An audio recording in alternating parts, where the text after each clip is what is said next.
Assalamualaikum warahmatullahi wabarakatuh. Perkenalkan, nama saya Sera Jelita, NPM A1A019034 dari kelas 3A, Pendidikan Bahasa dan Sastra Indonesia.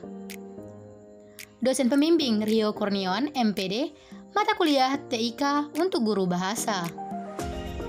Baiklah, saya di sini akan menjelaskan materi tentang puisi dan pantun. Yang pertama yaitu pengertian puisi. Puisi merupakan salah satu genre yang paling tua jika ditelusuri, sudah banyak definisi puisi. Dalam pandangan tradisional, puisi atau poetry merupakan ragam sastra yang terikat oleh unsur-unsurnya seperti irama, rima, matra, baris, dan bait. Menurut Samuel Taylor Coleridge, puisi adalah kata yang terindah dalam susunan terindah. Penyair memilih kata-kata yang setepatnya dan disusun secara sebaik-baiknya, misalnya seimbang, simetris antara satu unsur dengan unsur lain, sangat erat hubungannya, dan sebagainya. Lalu yang kedua, yaitu jenis-jenis puisi, dibagi menjadi dua. A. Puisi lama. 1. Mantra, yaitu ucapan yang dipercaya punya kekuatan gaib. Nah, biasanya mantra akan diucapkan oleh orang atau kelompok yang menggunakannya untuk berbagai keperluan seperti menyembuhkan penyakit. Yang kedua, pantun. Ya, pantun termasuk sebagai salah satu jenis puisi lama juga, teman-teman. Sebenarnya ada berbagai jenis pantun, namun ciri khas yang umum ada pada pantun adalah pantun yang terdiri dari 4 baris dengan sajak ABAB dan setiap baris terdiri 8-12 suku kata. Pada 2 garis pertama adalah sampiran atau pengantar, sedangkan 2 garis berikutnya adalah isi dari pantun itu. Nah, yang ketiga ada seloka. Seloka adalah jenis puisi lama yang bebas karena bisa ditulis dalam 2, 4, maupun 6 baris. Puisi yang termasuk sebagai puisi Melayu klasik ini disebut juga sebagai pantun yang saling berkaitan dan biasanya berisi nasihat. Lalu yang keempat ada gurindam, bisa dikatakan sebagai puisi lama yang berbentuk pendek nih, karena hanya terdiri dari 2 baris saja dengan rima a. Meskipun puisi ini hanya terdiri dari 2 baris, gurindam ternyata banyak berisi nasihat kehidupan, teman-teman. Inilah sebabnya banyak masyarakat Melayu yang menggunakan gurindam sebagai cara untuk menasihati orang lain. Selain puisi lama, ada juga puisi modern atau puisi kontemporer yang cukup berbeda dengan isi puisi lama. Yang pertama yaitu balada. Balada ini biasanya berisi atau menggambarkan sebuah cerita. Pada balada terdapat 3 bait yang setiap baitnya terdiri dari 8 lirik atau baris. Nah, awalnya balada berima AB, AB, BC, CB, namun kemudian berganti menjadi AB, AB, BC, BC. Kedua, himne. Jenis puisi modern berupa himne disebut juga sebagai gita puja. Dalam himne terdiri dari puisi yang menceritakan atau menuliskan puji-pujian kepada Tuhan, maupun hal lainnya yang dianggap mulia dan berjasa seperti pahlawan. Lalu yang tiga, ada ode, yaitu puisi modern yang temanya mulia dan punya nada serta gaya penyampaian yang resmi dan sifatnya menyanjung. Lalu yang ketiga ada ode, yaitu puisi modern yang temanya mulia dan punya nada serta gaya penyampaian yang resmi dan sifatnya menyanjung. Ode bisa juga dibawakan untuk menggambarkan peristiwa umum yang sangat penting maupun peristiwa yang berkaitan dengan kehidupan pribadi seseorang. Keempat, ada elegi, berisi ungkapan duka maupun rasa sedih, rindu, atau kemurungan yang bisa disebabkan oleh kepergian maupun kematian seseorang. Yang ketiga atau C, struktur puisi. Struktur karya sastra puisi mencakup struktur fisik dan struktur batin. Yang pertama, ada struktur fisik. Struktur fisik puisi adalah media untuk mengungkapkan makna yang hendak disampaikan penyair. Struktur fisik meliputi hal-hal berikut. Yang pertama ada diksi. Diksi adalah pilihan kata yang digunakan agar memiliki kesan indah dan dapat menyampaikan maksud dari penyair. Lalu yang kedua ada pencitraan. Pencitraan adalah susunan kata yang dapat menimbulkan khayalan atau imajinasi.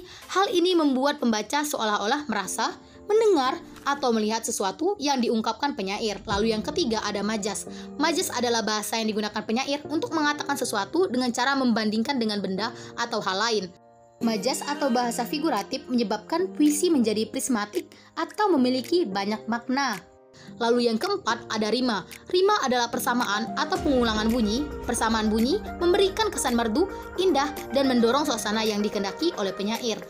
Rima tersebut dapat berupa pengulangan bunyi konsonan dari kata-kata yang berurutan atau aliterasi, persamaan bunyi vokal dalam deretan kata atau asonansi, dan persamaan bunyi yang terdapat di setiap akhir baris.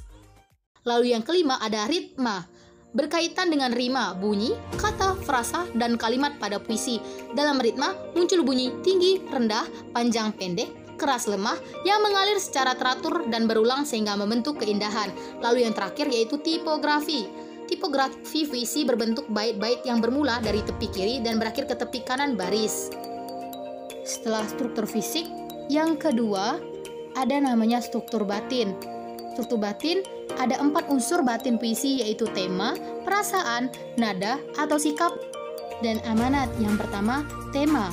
Sebuah puisi tentunya memiliki tema yang melingkupi keseluruhan puisi.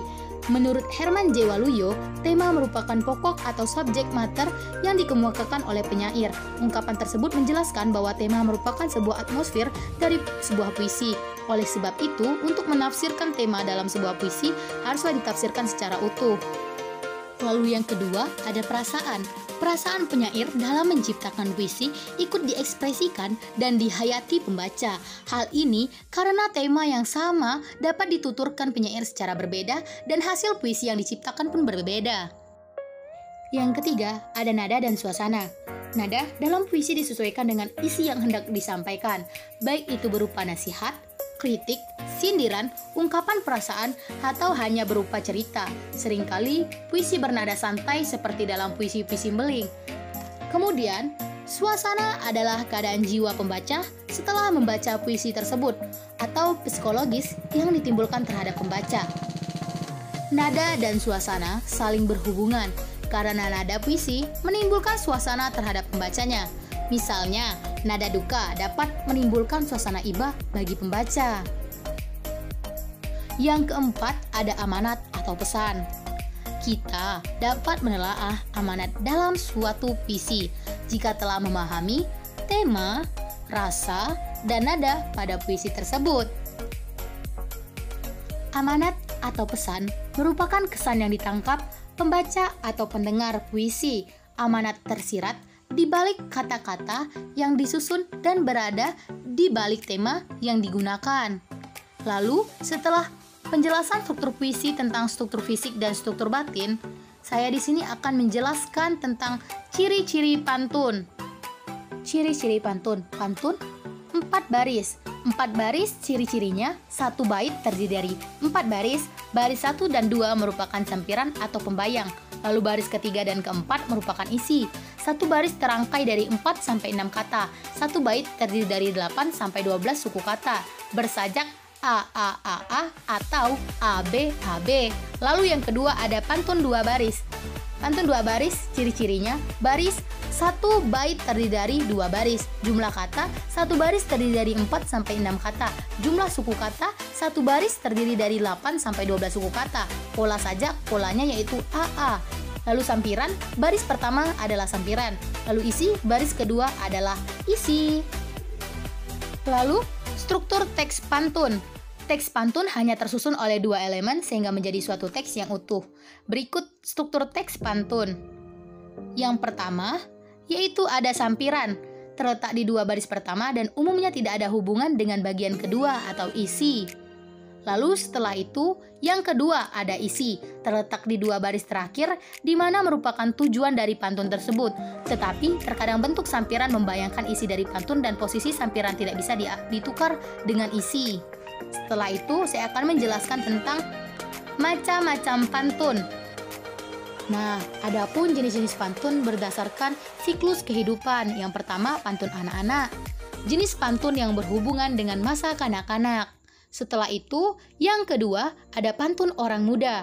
Jenis pantun yang berhubungan dengan kehidupan di masa muda. Setelah itu, yang ketiga, pantun orang tua. Jenis pantun yang berhubungan dengan orang tua. Setelah itu, ada G, cara membuat puisi. Menulis merupakan salah satu bentuk menulis kreatif.